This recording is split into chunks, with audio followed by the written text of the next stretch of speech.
पहला सवाल, वो कौन सा फल है जिसे फलों का बादशाह कहा जाता है?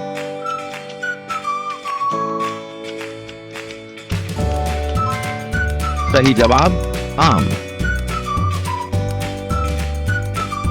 अगला सवाल, दुनिया में सबसे ज्यादा अंगूर किस मुल्क में पैदा होते हैं?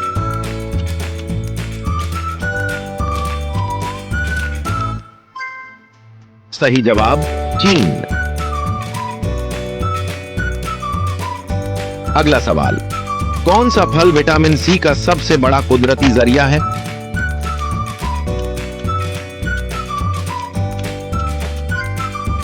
सही जवाब लीमू।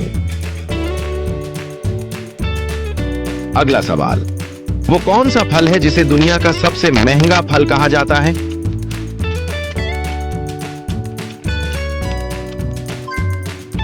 सही जवाब यूबारी खरबूजा। अगला सवाल, वो कौन सा फल है जो पानी में डालने पर तैरता है?